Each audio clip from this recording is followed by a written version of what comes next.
الحمد للہ رب العالمین والصلاة والسلام علی سید الانبیاء والمرسلین اما بعد فاعوذ باللہ من الشیطان الرجیم بسم اللہ الرحمن الرحیم۔ آج کے درس قرآن میں انشاءاللہ سورہ توبہ کی کچھ آیات ذکر کی جائیں گی۔ پہلے آیت نمبر 100 ہے جس میں اللہ تبارک و تعالی نے صحابہ کرام علیہم الرضوان سے اپنی رضا اور اپنی نسبت اپنے تعلق کا بڑے خوبصورت انداز سے ذکر کیا ہے، اور آج کل کے پرفتن دور میں ہمیں ان آیات سے لازم طور پر استدلال کرنا، نتائج اخذ کرنا اور اپنے لیے درست نظریے اور عقیدے کا تعین کرنا ضروری ہے۔ چنانچہ اللہ تعالیٰ ارشاد فرماتا ہے کہ والسابقون الاولون من المہاجرین والانصار، اور وہ جو سبقت لے جانے والے ہیں، آگے بڑھ جانے والے ہیں اور پہلے ہیں، یعنی ایمان لانے میں پہلے ہیں، یعنی مہاجرین اور انصار۔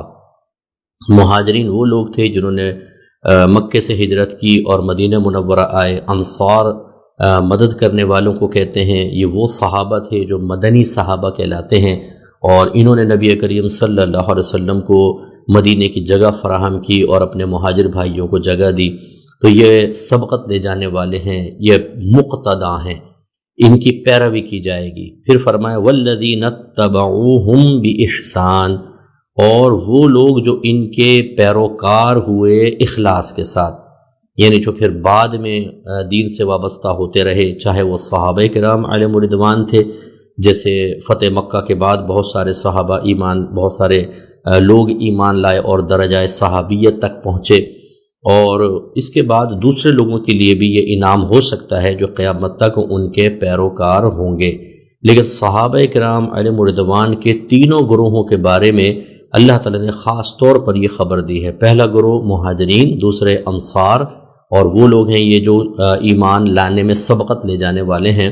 اور اس کے بعد فتح مکہ کے بعد ایک دم اسلام تیزی سے پھیلا ہے، تو جو پھر نبی کریم صلی اللہ علیہ وسلم کی جنہوں نے فتح مکہ کے بعد زیارت کی باقاعدہ، یعنی حالت ایمان میں اور درجہ صحابیت حاصل کیا، وہ اگرچہ پہلے والے صحابہ کے مقابلے میں درجات میں کم ہیں، لیکن بہرحال انہوں نے صحابیت کا درجہ حاصل کیا۔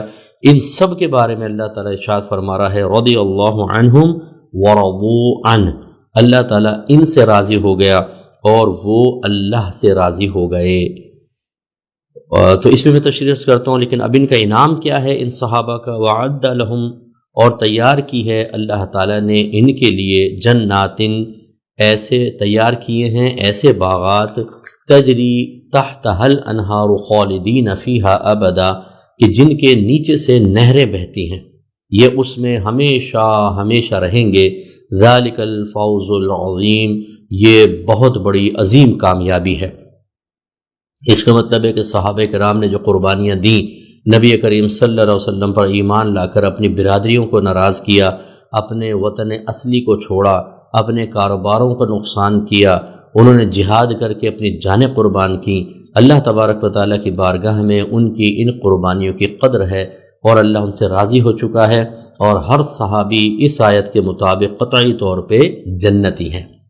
اب یہ ذہن میں رکھیے، اچھی طریقے سے سمجھیے کہ بعض اوقات ہمارے سامنے ایسی چیزیں اب لائی جا رہی ہیں، خصوصاً جو ہمارے ینگسٹر سوشل میڈیا سے وابستہ ہوتے ہیں، کہ دیکھیں جی صحابہ کرام کے مابین ناراضگیاں ہوئیں، ان کے مابین جنگ بھی ہوئی، ان کے مابین فلاں معاملات ہوئے، پھر ایک کسی کی عقیدت میں دوسرے کے ساتھ بدتمیزی کا معاملہ کرنے کی کوشش کرتا ہے، یا ایسا ذہن بنایا جاتا ہے۔ دوسرا پہلے والے کے دفاع میں بعض اوقات حد سے گزر کر دوسرے کسی صحابہ کی شان میں گستاخی کرنے کی کوشش کرتا ہے۔ میں آپ تمام سے گزارش کرتا ہوں، یہ دونوں چیزیں حد اعتدال سے ہٹ کر اور اپنی آخرت کی تباہی کا سامان ہیں۔ آپ کو کیا کرنا ہے؟ اس کو پہلے سمجھیے کہ اللہ تبارک و تعالیٰ کی ذات قدیم ہے، یعنی ہمیشہ سے ہے۔ کبھی ایسا نہیں کہ اللہ تعالیٰ نہیں تھا بعد میں معرض وجود میں آیا۔ اگر ایسا ہوتا تو کوئی دوسرا خدا ہوتا جو اللہ کو پیدا کرتا۔ ہمیشہ سے اللہ ہے، اور جب اللہ تعالیٰ ہمیشہ سے ہے تو اس کی صفات اور خوبیاں بھی ہمیشہ سے ہیں۔ وہ ہمیشہ سے ہی دیکھنے والا ہے، وہ ہمیشہ سے ہی کلام فرمانے والا ہے، ہمیشہ سے ارادہ کرنے والا ہے، علم بھی اللہ کی صفت ہے، وہ ہمیشہ سے اللہ کے ساتھ ہے۔ اس کا مطلب یہ ہوا کہ ازل سے اللہ جانتا ہے کہ اس نے کس کس کو پیدا کرنا ہے، اور وہ جانتا ہے اس نے صحابہ کو بھی پیدا کرنا ہے، اور وہ یہ بھی جانتا ہے کہ صحابہ کے مابین کیا کیا ہونے والا ہے۔ اس کے باوجود یہ کلام ہے اللہ کا، اس نے ازل سے اعلان بھی فرما دیا اللہ ان سے راضی، وہ اللہ سے راضی۔ بس اس نقطے کو سمجھیے آپ کہ جو صحابی ہیں ان کے ساتھ کیا معاملات ہوئے کیا نہیں، ان سے قطع نظر یہ دیکھیے کہ اللہ تعالیٰ، میں آپ سے ہی پوچھتا ہوں چلیں کہ اللہ تعالیٰ جو کچھ وہ کرنے والے تھے ان کو جانتا تھا یا نہیں؟ اگر آپ کہیں گے نہیں تو کافر ہو جائیں گے، اگر آپ کہیں گے ہاں اللہ تعالیٰ جانتا تھا، پھر میں آپ سے پوچھتا ہوں کہ ان تمام باتوں کو جاننے کے باوجود اگر اللہ تعالیٰ ان سب سے راضی ہونے کا اعلان کر رہا ہے، یہ بات کیا ثابت کرتی ہے؟ کہ ان کے تمام معاملات کو اللہ نے درگزر فرمایا ہے، ان کے ان معاملات کے باوجود اللہ نے اپنی رضا کا ان کے لیے اعلان کیا ہے، ان کے لیے جنت کی بشارتیں دی ہیں، گویا کہ اللہ ان سے راضی ہے ان تمام معاملات کے باوجود۔ تو آپ اور میں کون ہوتے ہیں کہ ان کی زندگی کے کسی واقعے کو اٹھا کر اور ہم کسی کی شان میں گستاخی کر کے ان لوگوں سے معاذ اللہ ناراض ہوں جن سے اللہ راضی ہے۔ اس لیے اگر کوئی کسی بھی صحابی کی شان میں، اہل بیت اطہار کی شان میں گستاخی کرتا ہوا نظر آئے، بدتمیزی کے جملے کہتا نظر آئے، چاہے وہ آپ کو اس کا انداز تقریر کتنا ہی پیارا لگتا ہو، وہ کتنے ہی بڑے بڑے دین کے کام کرنے کے دعوے کرے، اسے اپنی زندگی سے نکال دیجئے۔ اگر آپ پیروی کریں گے تباہی ہے آپ کے لیے۔ ہم مشورہ دے سکتے ہیں، ہماری کسی سے مخالفت نہیں ہوتی ذاتی اعتبار سے، اگر خدا نخواستہ کوئی ایسا مسئلہ کرے گا تو پھر یقیناً ہم قرآن اور حدیث کو فالو کریں گے۔ پھر کوئی شخص ہمارے لیے قابل احترام نہیں ہے کہ جو معاذ اللہ اہل بیت اطہار کی شان میں گستاخی کرے یا ان کو بنیاد بنا کر ان سے حق وفاداری کے نام پر کسی صحابہ کی شان میں گستاخی، کسی صحابی کی شان میں گستاخی اور بدتمیزی کرے۔ یاد رکھیے کہ بزرگان دین نے فرمایا ہے کہ جو کسی صحابی کی شان میں گستاخی کرتا ہے وہ جہنم کے کتوں میں سے ایک کتا ہوگا۔ اور ایسے ہی حاکم نے مستدرک میں نقل کیا، نبی کریم صلی اللہ علیہ وسلم نے ارشاد فرمایا جس نے میرے صحابہ میں سے کسی کو گالی دی اس پہ اللہ کی لعنت، فرشتوں کی لعنت، تمام انسانوں کی لعنت ہے، اور اللہ تعالیٰ بروز قیامت نہ اس کا فرض قبول کرے گا نہ نفل قبول کرے گا۔ اس لیے اگر آپ میں سے کوئی جو مجھے سن رہا ہے، اگر آپ نے کسی بھی صحابی کی شان میں بدتمیزی کی ہے، کسی کی محبت میں مبتلا ہو کر یہ آپ کے لیے جائز نہیں تھا، اللہ کی بارگاہ میں توبہ کریں، اور ایسے لوگوں کو مرکز عقیدت ہرگز نہ بنائیں جو آپ کے سامنے صحابہ کی شان میں گستاخی کریں، ان سے آپ کو علیحدہ ہونا واجب ہے۔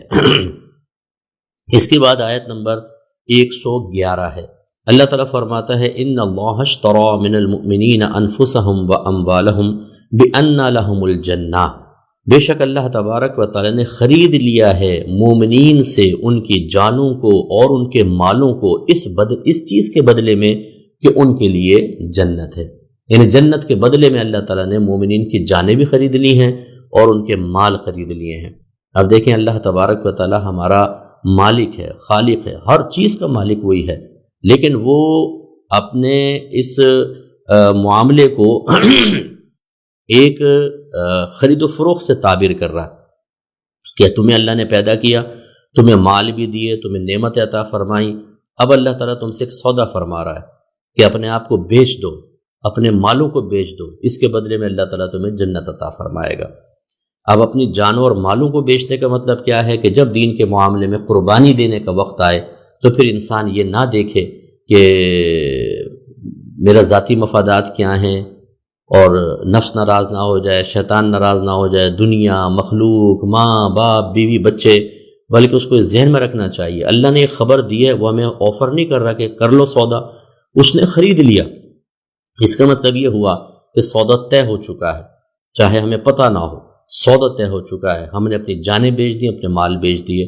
اب اس کا تقاضا یہ ہے کہ جب آپ بک جاتے ہیں، آپ غلام بن جاتے ہیں، تو پھر تو جو آقا حکم دے گا اس کو ماننا پڑے گا، آپ تو اپنی مرضی چلا ہی نہیں سکتے۔ اسی طریقے سے اللہ نے ہمارے مال خرید لیے ہیں، اب اگر وہ ہمیں حج کا حکم دے ہمیں حج کرنا ہوگا، وہ زکوٰۃ کا حکم دے مال خرچ کرنا ہوگا، وہ غریبوں کی امداد کا حکم دے غریبوں کو پیسہ دینا ہوگا۔ اسی طرح اگر کبھی ملک کو ضرورت پیش آتی ہے، جیسے جنگ وغیرہ ہو جاتی ہے، اس میں آپ کو پیسہ بالکل دینا ہوگا۔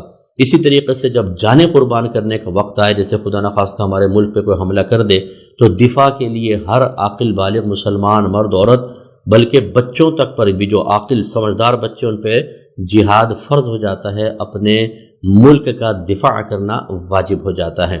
ایسی صورت میں اگر ہم بخل سے کام لیں، جیسے منافقین زمانے رسول تھے کہ جب انہیں جہاد کے لیے بلایا جاتا تو وہ عذر بیان کرتے، میں بیمار ہو گیا تھا، یہ ہو گیا تھا، وہ ہو گیا تھا۔ بعض اوقات تو ساتھ جاتے اور راستے سے نکل جاتے تھے، بھاگ جاتے تھے، اور بعض جاتے نہیں تھے۔ پھر نبی کریم آ کے سب کو بلاتے اور پوچھتے کیوں نہیں آئے تھے، تو وہ جھوٹ بول بول کے بہانے کرتے تھے۔ اللہ تعالیٰ اپنے حبیب کو مطلع فرما دیا کرتا تھا۔ اس طرح وہ ذلیل و خوار ہوتے تھے اور پھر ان کو دور کیا گیا۔ تو خلاصہ کلام یہ ہے کہ جب ہم بک چکے ہیں، اب اپنی مرضی نہیں چلے گی۔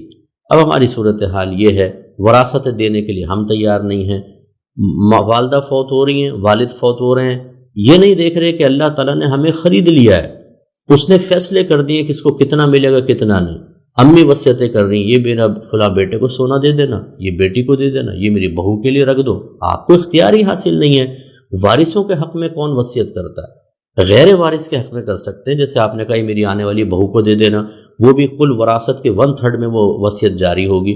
اسی طرح اپنے اولاد کو جب زندگی میں انسان تحفہ دیتا ہے، اس کے لیے الگ شرعی اصول ہیں، کچھ نہیں معلوم، ہم اپنی مرضی کے مطابق چلیں گے۔ سمجھ لیجئے ہم اپنی مرضی کے مطابق نہیں چل سکتے، ہم بک چکے ہیں۔ اب ہمیں اللہ کی مرضی کے مطابق چلنا ہوگا، تبھی ہمیں اس کا پھر بدلہ دیا جائے گا جنت کی شکل میں۔ لہذا اللہ تعالیٰ نے آگے ارشاد فرمایا کہ یقاتلون فی سبیل اللہ، وہ جہاد کرتے ہیں اللہ تعالیٰ کے راستے میں۔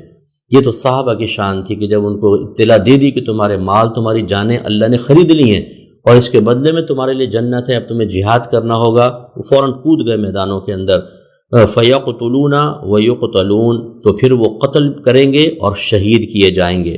وَعْدًا عَلَيْهِ حَقًّا، یہ اللہ تعالیٰ پر ایک حق، یہ وعدہ اللہ پر لازم ہے، اس نے خود اپنے اوپر لازم کیا ہے، تورات میں، انجیل میں اور قرآن میں۔ فی التوراۃ والانجیل والقرآن، ہر کتاب میں۔ اس کا مطلب ہے پچھلی قوموں کو بھی اللہ نے اسی طرح آزمایا، ان کے جو پچھلے نبی تھے ان کے متبعین کو آزما کر، اسی طرح ان پر بھی جہاد فرض کر کے ان کو اللہ نے ایک آزمائش میں مبتلا کیا۔ ومن اوفی بعہدہ من اللہ، اور اللہ تعالیٰ سے زیادہ کون اپنے وعدوں کو پورا کرنے والا ہے؟ یعنی یاد رکھو، اس میں شبہ پیدا نہ ہو کہ اگر ہم اپنی جانوں کو قربان کرتے ہیں، اپنے مالوں کو قربان کرتے ہیں تو یار آخرت میں ملے گا بھی کہ نہیں ملے گا۔ اللہ کا وعدہ ہے، اللہ سے بڑھ کر کون اپنے وعدوں کو پورا کرنے والا ہے؟ فاستبشروا ببیعکم الذی بایعتم بہ، تو تم خوش ہو جاؤ اس خرید و فروخت کے ساتھ جو تم نے اللہ تعالیٰ کے ساتھ کی ہے، یعنی خوشی مناؤ، تم نے بہت ہی اچھا سودا کر لیا ہے، یہ کوئی گھاٹے کا سودا نہیں ہے، تمہیں بہت کچھ کم دینا پڑے گا، اور جنت جب اللہ تعالیٰ عطا فرمائے گا تو ہم تصور نہیں کر سکتے۔ آپ کے نبی نے ارشاد فرمایا جنت میں اللہ تعالیٰ نے ایسی ایسی نعمتیں تیار کر رکھی ہیں کہ نہ کسی آنکھ نے ان کو دیکھا، نہ کسی کان نے ان کو سنا، نہ کسی کے دل پر ان کا خیال گزرا، کیونکہ ان کی مثالیں دنیا میں ہے ہی نہیں۔ عجیب و غریب مثالیں، عجیب و غریب طرح کی جنت ہوگی، اور ایسے ایسی نعمتیں سرکار فرماتے ہیں انسان جس چیز کی خواہش کرے گا وہ اس کو دے دی جائیں گی۔ ایک روایت میں فرمایا دنیا میں جو کچھ اس کے پاس ہے وہ اس کو جنت میں ملے گا، اس کے علاوہ وہ اور بہت ساری چیزیں ہوں گی جس کی وہ خواہش کرے۔ اور یہ یاد رکھیں کہ وہاں صرف جائز خواہش ہی پیدا ہوگی۔ بعض اوقات یہ شیطان سننے والوں کے دل میں، خصوصاً جو ینگ بچے ہوتے ہیں نا، اچھا میں پھر یہ بھی کر سکتا ہوں کہ یہ بھی کر سکتا ہوں، الٹی سیدھی باتیں۔ ایک تو یہ مذاق نہیں کرنا چاہیے، دوسری بات یہ ہے کہ وہاں جنت میں جانے کے بعد پاکیزہ خیال کے علاوہ کوئی خیال گندا آ ہی نہیں سکتا، نہ برا خیال۔ جو پاکیزہ اور جائز چیز آپ حاصل کرنا چاہتے ہیں سب اللہ تعالیٰ عطا فرمائے گا۔ وَذَلِكَ هُوَ الْفَوْزُ الْعَظِيمُ، اور یہ ہی بڑی کامیابی ہے۔ ہم سمجھتے ہیں کہ مکان بن گیا، گاڑی آ گئی، خوبصورت بیوی آ گئی، بچے پیدا ہو گئے، نوکری اچھی ہے، بس یہ ہے کامیابی۔ ارے بھائی، یہ عارضی کامیابی ہے، اور اس کامیابی کو حاصل کرنے کے لیے انسان کتنی تگ و دو کرتا ہے، بعض اوقات ناجائز بھی کرتا ہے، اور بعض اوقات یہ چھن بھی جاتی ہے۔